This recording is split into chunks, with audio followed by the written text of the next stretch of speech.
اعوذ باللہ من الشیطان الرجیم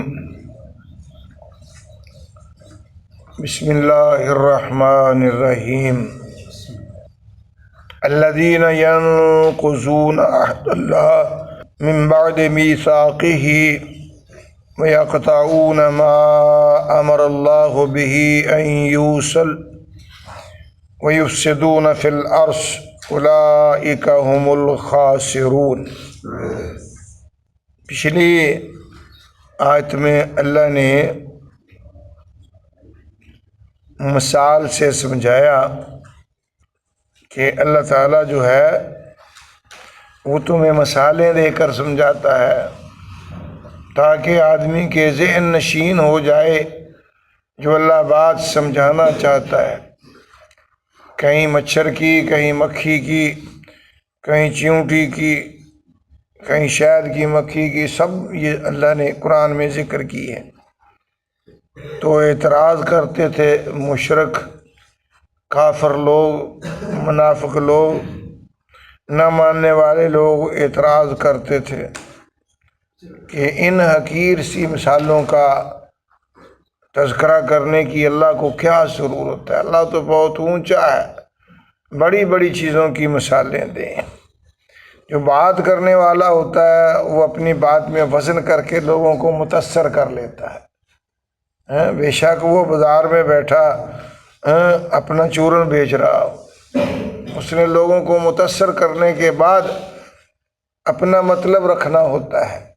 تو اللہ کا تو کوئی مطلب نہیں ہے، اللہ تو تمہارا بھلا چاہتے ہیں، اللہ تمہارا فائدہ کرتے ہیں، اور یہی چیز اللہ کے نبیوں کی ہوتی ہے، اور رہی چیز نبیوں کے وارثوں کی ہوتی ہے کہ وہ مخلوق کی بھلائی کے لیے، اخرجت للناس، لوگوں کی اصلاح کے لیے اللہ نے ان کی ڈیوٹی لگائی ہوتی ہے کہ کوئی آدمی ان کے ذریعے سے راہ راست پہ آ جائے، کو اپنی جہنم سے لوٹ آئے، جنت کے راستے پہ لگ جائے۔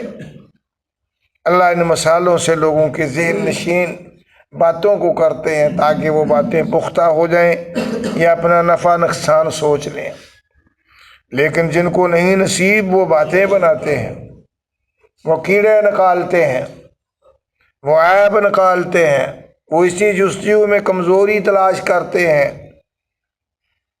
اللہ نے ان لوگوں کی جو ان چیزوں کو نہیں تسلیم کرتے، اللہ نے ان کی جو چند بری خصلتیں ذکر کی ہیں ان میں سے 3 کا اس آیت میں تذکرہ ہے کہ جو لوگ اللہ کی باتوں کو نہیں مانتے اور مذاق کرتے ہیں، ٹھٹھے کرتے ہیں، باتیں بناتے ہیں، عیب نکالتے ہیں، وہ اللہ کو بھی نہیں چھوڑتے، اللہ کے نبیوں کو بھی نہیں چھوڑتے۔ اس نے اپنا معاملہ درست کرنا ہوتا ہے، اپنی بات کو متاثر کرنا ہوتا ہے، تو اس لیے جو اس کے منہ میں آئے وہ کہہ دیتا ہے۔ تو اللہ نے ان کو کہا یہ فاسق لوگ ہیں، حدوں سے گزرے ہوئے لوگ ہیں، یہ جو اپنے لیے بھی نہیں چھوڑتا کہ میں مرنا ہے، میں کہاں جاؤں گا، میرا کیا ٹھکانہ ہے۔ آگے اللہ ذکر کرتے ہیں وہ کون لوگ ہیں۔ الذین، وہ لوگ ہیں، پہلی ان کی بد خصلت یہ ہے کہ ینقضون عہد اللہ، یہ اللہ کے وعدوں کی پرواہ نہیں کرتے، وہ توڑتے ہیں۔ ناقضہ کے معنی کیا ہوتا ہے؟ توڑنا۔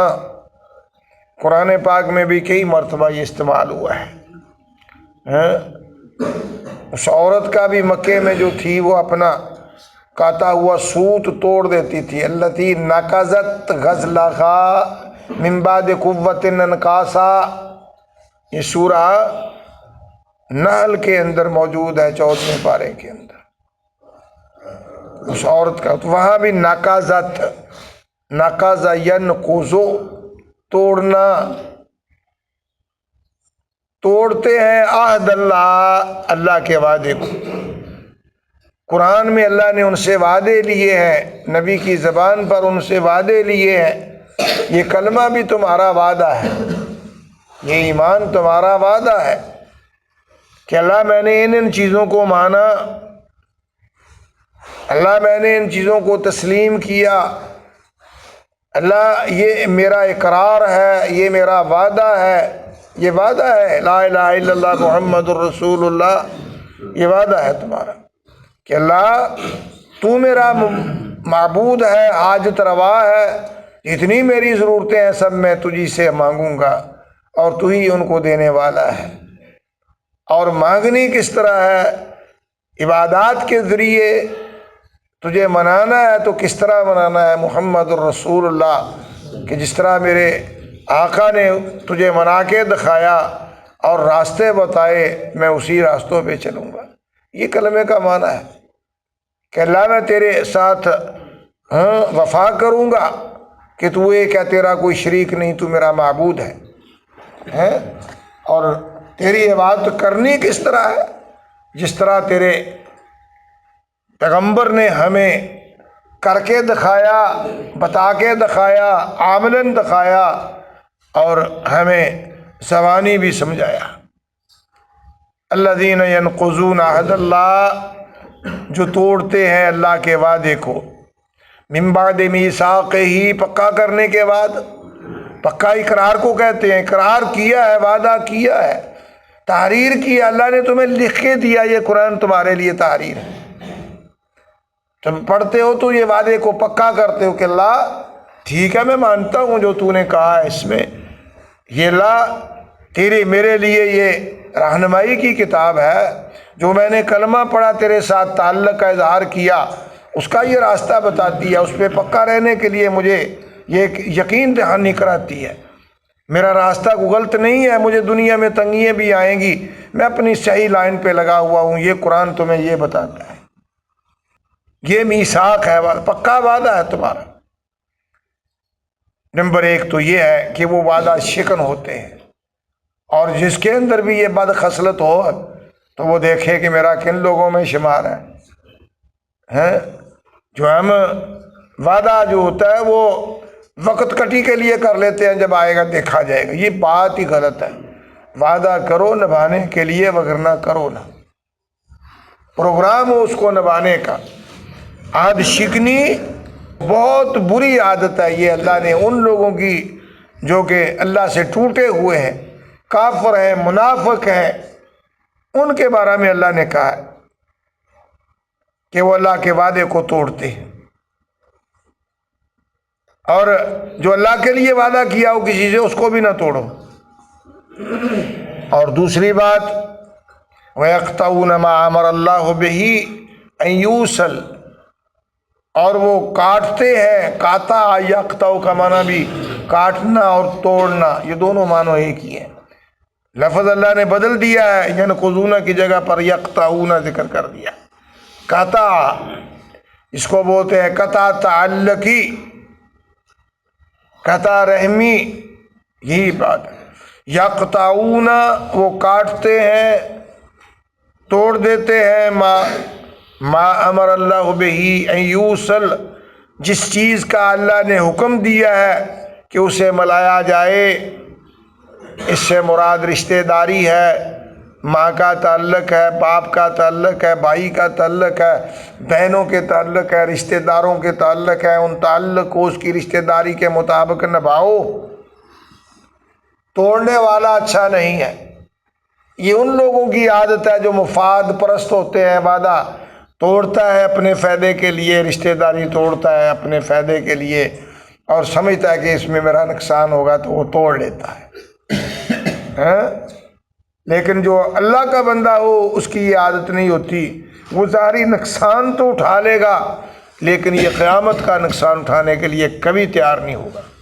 وَيَقْطَعُونَ اور وہ توڑتے ہیں، ما وہ چیز امر اللہ بہ ان یوصل جس کا اللہ نے حکم دیا ہے کہ اسے ملایا جائے، اللہ نے حکم دیا ہے کہ رشتہ داری کو ملاؤ، یہ توڑنی اللہ کو پسند نہیں ہے۔ ہم مفاد کے لیے توڑتے ہیں، مفاد کے لیے جوڑتے ہیں، ٹولیاں بن جاتی ہیں، گروپ بن جاتے ہیں، رشتہ داریاں اسی گروپوں پہ زندگی بیت جاتی ہے، پھر مرے پہ بھی کہتا ہے کہ میں مر بھی جاؤں تو نے نہیں آنا۔ دیکھو نا کتنی پابندیاں لگ جاتی ہیں، جاتے ہی نہیں ہیں۔ اور جی میرا تو اس سے ناتا ہی ٹوٹا ہوا تھا، یہ مومنوں کے کام نہیں ہے۔ اللہ مومنوں کو قرآن میں سمجھاتے ہیں کہ ایسی ڈگر پہ مت چلو، یہ تمہارا راستہ نہیں ہے۔ اگر کوئی ہوئے بھی جائے اونچ نیچ تو تم اس کو برداشت کر کے، یہ دنیا کی تکلیف ہے، وقتی ہے، لوگ بات کریں گے وہ کر لیں، لیکن تیری آخرت کو یاد رکھ، تیرا اللہ کرے گا، تیرے فرشتے کریں گے، پھر کیا بنے گا؟ ساری دنیا بھی ہوگی، تیرے گلے لگیں گے، شکایتیں لگیں گی تیری۔ یہ دو چیزیں رشتہ داری کو ملاؤ، توڑنا اچھا نہیں ہے، جوڑنے والا اچھا ہے۔ اور پتہ کیا کہتے ہیں علی جی وہ میرے ساتھ ایسا کرتا ہے۔ اللہ کے بندو یہی تو ہوتی ہے۔ نبی اکرم صلی اللہ علیہ وسلم نے سے پوچھا کہ آگے اللہ کے رسول قطع رحمی یہ تو نہیں کہ وہ آدمی توڑتا ہے تو پھر آدمی کے دل میں آتا ہے کہ بھی وہ تو نبھانے کے لیے تیار نہیں تو میں بھی کروں ایسا؟ فرمایا نہیں، یہ تو اگر وہ جوڑتا ہے تو جوڑے، یہ تو صلہ رحمی نہیں ہے، یہ تو بدلہ ہے۔ صلہ رحمی یہ ہوتی ہے کہ وہ توڑے تو جوڑے، یہ صلہ رحمی ہے۔ ٹوٹی چیز کو جوڑنا اور ٹوٹی پہ جو ہے نا نفرت کرنا اور اس کو توڑنا، یہ تو کوئی توڑتا ہے تو کوئی جوڑنے والا ہو، توڑنے والا قطع رحمی کرتا ہے، جوڑنے والا صلہ رحمی کرتا ہے۔ یا اگر یہ بھی اس کے طرح کرے تو اس کا فرق کیا رہ گیا؟ یہ بدلے ہیں، اس نے توڑی یہ جوڑے، یہ ہے صلہ رحمی۔ تو جو یہ بھی توڑے گا یہ اس کا بدلہ ہے۔ اگر اس نے صلہ رحمی کی یہ بھی کرے گا تو یہ بدلہ ہے، اس نے کی تھی تو یہ کر رہا ہے، اس پر نہ ہو یہ سمجھے کہ میری ذمہ داری ہے۔ اگر وہ توڑتا ہے تو اس کا کام ہے توڑنا، میرا کام نہیں۔ میں مومن ہوں، میں اللہ کو مانتا ہوں، اللہ نے مجھے حکم دیا ہے ان یوصل کہ اس کو ملایا جائے، باقی معاملہ اس کا نفع کا، نقصان کا ہے، دنیا کا، آخرت کا، اس کے ساتھ معاملہ ہے۔ تو اپنا معاملہ صاف کر۔ تیسری چیز وَيُفْسِدُونَ فِي الْأَرْضِ، ان دونوں کا نتیجہ یہ نکلے گا کہ فساد فی الارض ہوگا۔ جب رشتہ داریاں ٹوٹیں گی، وعدے ٹوٹیں گے تو لڑائیاں ہوں گی۔ فساد فی الارض، یہ تین طرح کے تو لوگ تھے اس وقت نبی اکرم کے دور میں۔ کچھ یہودی عیسائی تھے اہل کتاب، کچھ مشرک تھے جو کسی کتاب کو نہیں مانتے تھے، کچھ منافق تھے۔ ان تینوں کا تذکرہ ان تینوں نشانیوں میں ہے کہ یہ ینقضون عہد اللہ، یہودی عیسائی تھے، انہوں نے اللہ سے وعدے کر کے توڑے، جو مشرکوں نے تو کیا ہی نہیں، حالانکہ سب نے کیا۔ یہ بھی یاد رکھو، کوئی یہ نہ کہے کہ میں نے اللہ سے وعدہ نہیں کیا۔ کیوں کہ جب تم پیدا ہوئے تھے اللہ نے تم سے وعدہ لیا تھا، وہ قرآن کے اندر موجود ہے۔ جب آدم کی پشت سے روحوں کو نکالا تو اللہ نے پوچھا تھا الست بربکم، میں تمہارا رب نہیں ہوں؟ تو سب نے کہا تھا بھلا، اللہ کیوں نہیں، تو ہمارا رب ہے۔ یہ دنیا میں جو اب آئے ہیں، اب وعدہ کر کے آئے ہیں، اس وعدے کو جو آج بھی توڑے گا، جو اللہ نے عالم میثاق میں لیا تھا وعدہ، تم وعدہ کر کے آئے ہو، بھول جاؤ تو اپنی مرضی ہے۔ تو وہ یہ مشرکوں نے توڑے وعدے، یہودیوں عیسائیوں نے وعدے توڑے، اور منافقوں نے فساد فی الارض کیا۔ رشتے ناطے توڑے تھے مکے والوں نے، مسلمان جو ہوتا تھا اس سے وہ ناطا توڑ لیتے تھے۔ وَيُفْسِدُونَ، یہی معاملے آ جائے، کوئی آدمی کسی کو دین کی سمجھ آ جائے اور وہ صحیح دین پہ چل جائے تو وہ کہنا یہ تو وہابی ہو گیا، بس اس سے قطع تلقی کر لو، کوئی اس کو بلاتا ہی نہیں ہے معاشرے میں، وہ اس سے رشتہ داری کرنے کو تیار نہیں ہوتا۔ اب تو کچھ فرق پڑ گیا، پہلے یہ بڑا معاملہ تھا، وہ مسجد میں چلا جاتا تھا تو وہ مسجد کو دھوتے تھے۔